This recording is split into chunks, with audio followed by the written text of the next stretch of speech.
માતા પિતા તરીકે તમારું વર્તન બાળક આગળ શોભે તેવું જ રાખો, તો જ તે આવતીકાલે મોટો થતાં તમારી મર્યાદા રાખશે. માટે તમારા વ્યસનો તમારા પૂરતા, ક્રોધ, ઝઘડો, સંજોગ પૂરતા અને પતિ પત્નીના સંબંધો બેડરૂમ પૂરતા જ રાખો.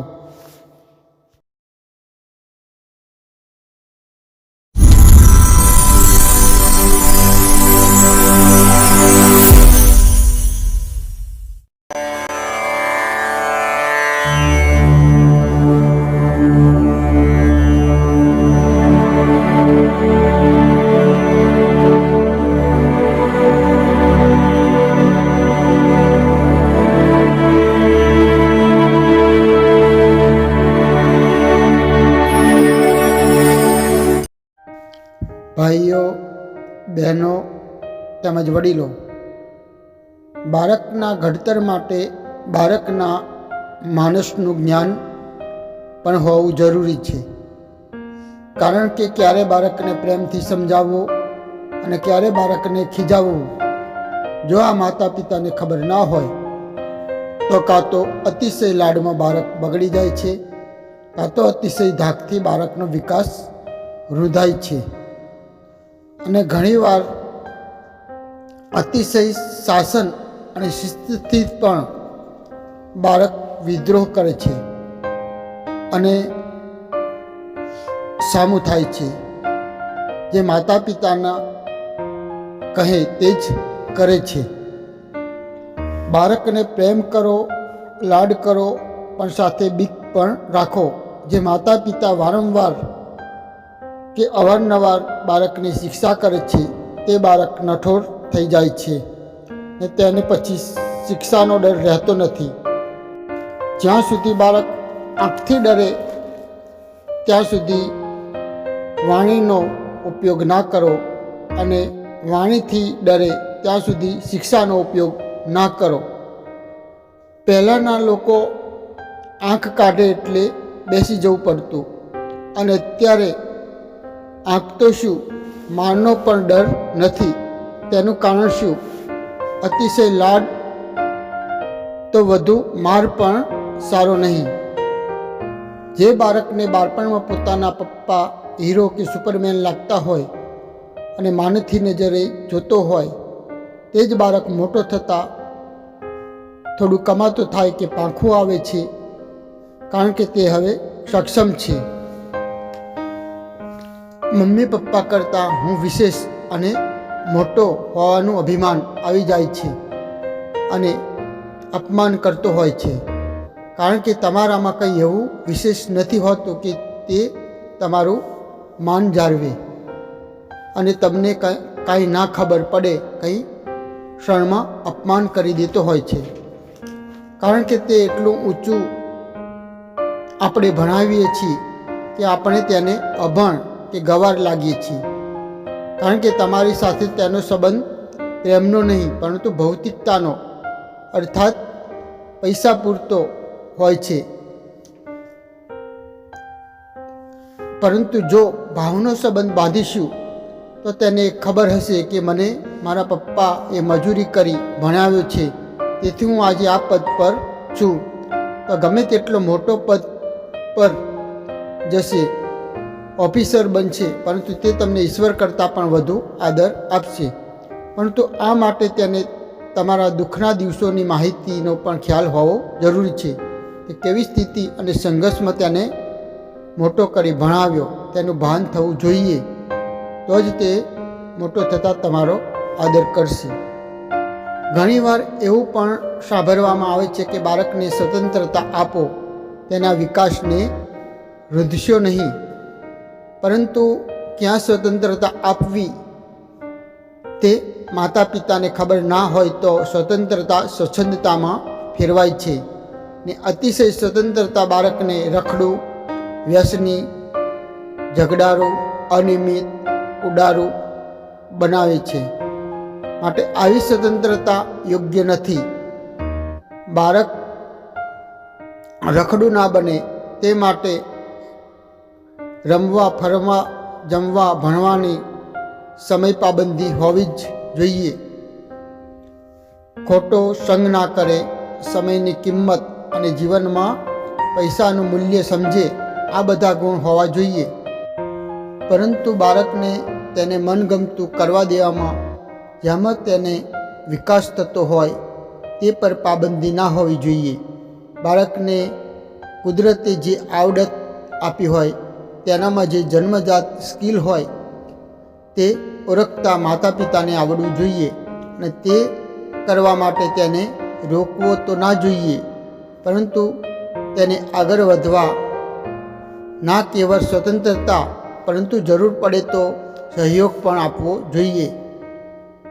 બાળકને ધંધામાં રુચિ હોય અને માતા પિતા તેને એન્જિનિયર બનાવવા માગે તો તેનો વિકાસ રૂંધાય છે.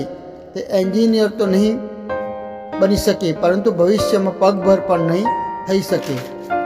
ઘણીવાર વાગવા પડવાના જોખમથી માતા પિતા બાળકને રોકતા હોય છે, પરંતુ જ્યાં બહુ જોખમ ના હોય, જાણલેણ ના હોય તેવા સાહસભર્યા કાર્યો પણ બાળકને કરવા દો.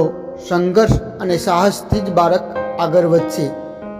ઝરણામાં રમવા, તરવા, સાયકલિંગ, રેસ, ઘોડેસવારી, પર્વતારોહણ, થોડી ઘણી તોફાન મસ્તી વગેરેથી બાળક સાહસી બને છે. તું વરસાદમાં ના પલળીશ, માદો પડી જઈશ. તું ઠંડીમાં ના જઈશ, તું તાપમાં ના રખડીશ. પરંતુ જીવનમાં તાપ, ટાઢ અને વરસાદ સિવાય છે શું? ક્યારેક તેના જીવનમાં મોટો થતા એવા પ્રસંગો પણ આવવાના કે વરસાદમાં પણ ભીજાવવું પડશે, એ તાપમાં પણ કામ કરવું પડશે. અત્યારથી તમે તેને માયકાંગળો બનાવશો તો જીવન કેવી રીતે જીવી શકશે? બાળકની સાથે કેમ કામ લેવું તે પણ આવડવું જોઈએ. જેમ કે બાળકને સવારમાં ઉઠાડવાનું હોય ત્યારે બાળક ઉઠવામાં બહુ આનાકાની કરતું હોય. ઘણી માતાઓ તેને અડધો કલાક અગાઉ ઉઠાડતા માટે પ્રયાસ કરે છે અને ઉઠાડવા ધમકાવે છે. ઉઠ, તારે સ્કૂલે જવાનું છે, ટાઈમ થઈ જશે, તારે નહાવાનું છે, બ્રશ કરવાનું છે, ગાડી જતી રહેશે. આવા વાક્યો દ્વારા બાળકને ઉઠાડવામાં આવે છે, જે બાળકને ગમતા હોતા નથી.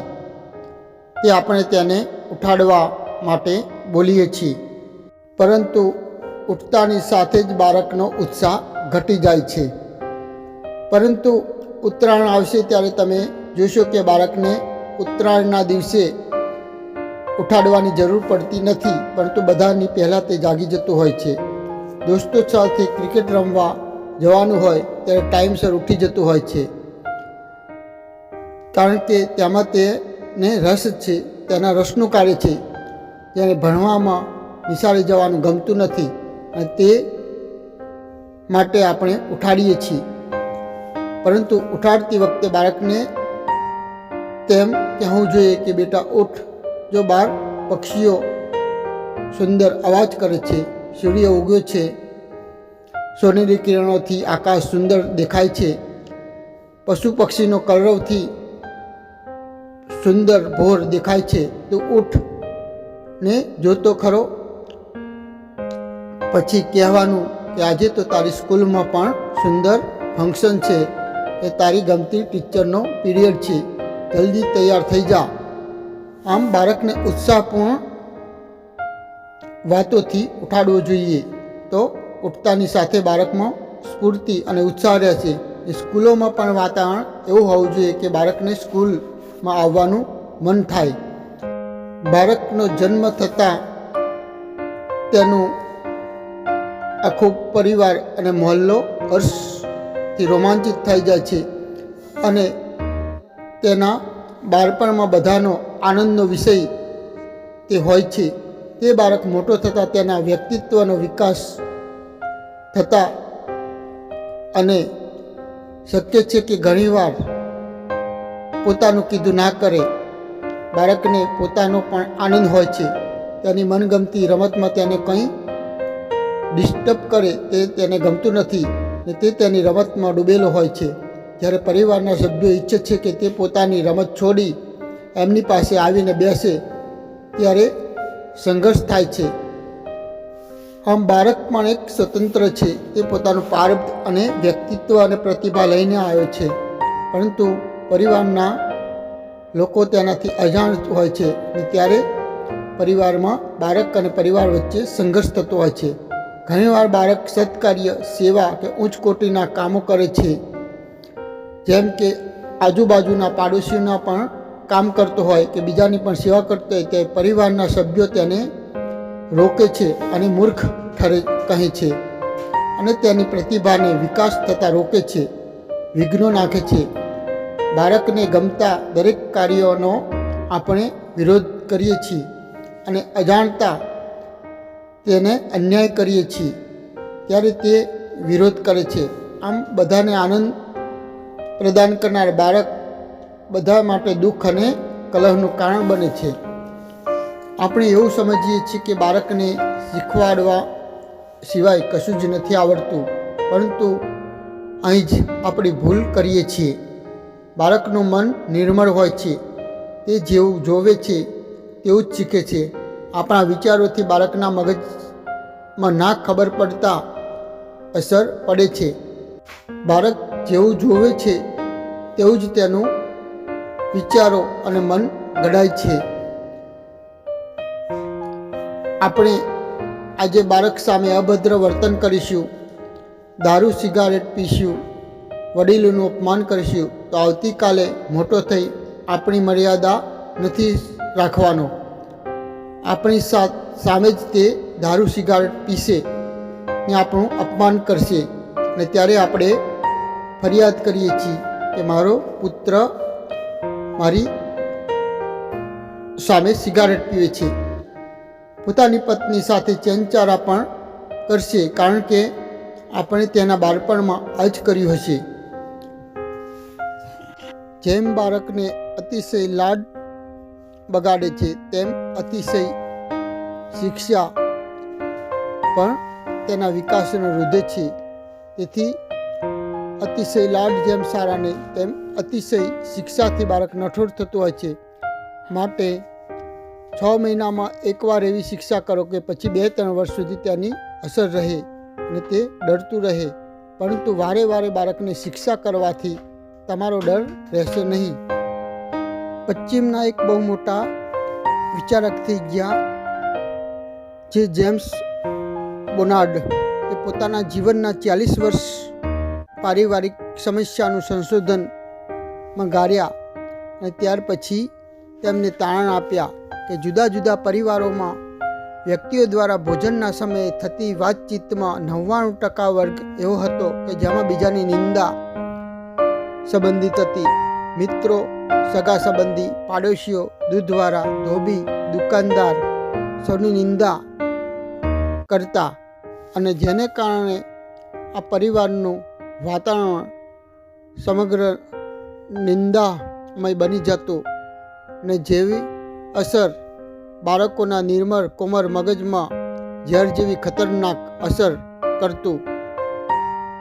વાલીઓને પોતાની વાતચીતની પદ્ધતિ બદલવી જોઈએ અને તેમ જો સાચી રીત ના મળે તો તમે પરિવારની ગોષ્ઠીમાં એક પ્રશ્ન પૂછો, જેના જવાબ રૂપે દરેક સભ્ય ચર્ચા કરતો, જેનાથી બાળકોની તર્કબુદ્ધિનો વિકાસ થતો અને બિનજરૂરી નિંદામય વાતચીતથી પણ આદતોથી પણ અનાયાસ બચાવ થતો અને ચર્ચાને અંતે સાચો ઉત્તર આપવામાં આવતો, જેથી પરિવારમાં સભ્યો વચ્ચે સકારાત્મક વાતાવરણ ઉદ્ભવતું. તો વહાલા દોસ્તો, આ ચર્ચાને અંતે મારું એટલું જ કહેવાનું કે બાળક આપણે જે કાંઈ બોલીએ છીએ, કરીએ છીએ, જેવું આચરણ કરીએ છીએ તેની બાળકના કોમળ માનસ પર ખૂબ જ ઊંડા મૂળ નાખતું હોય છે કે તેની અસર બાળકના કોમળ માનસ પર ખૂબ જ ગંભીર પડતી હોય છે. તો આપણે પ્રથમ તો આપણું આચાર વિચાર અને વર્તન સુધારવું પડશે અને બાળકના માણસને પણ સમજવું પડશે અને તે પ્રમાણે આપણે આપણું વર્તન કેળવવું પડશે. તો જ ભવિષ્યમાં બાળક સશક્ત મગજવાળું થશે. તો આશા છે કે તમને મારો આ ઓડિયો ગમ્યો હશે. તો આ ઓડિયોને વધુમાં વધુ લોકો સુધી શેર કરો અને ખાસ જેમને હજુ બાળક નથી કે ભવિષ્યમાં બાળક થનાર છે અને જેમને બાળક નાના છે તેમના સુધી મારો દરેક ઓડિયો પહોંચે તેવી આપ સર્વને મારે નમ્ર ભલામણ સાથે જય શ્રી કૃષ્ણ.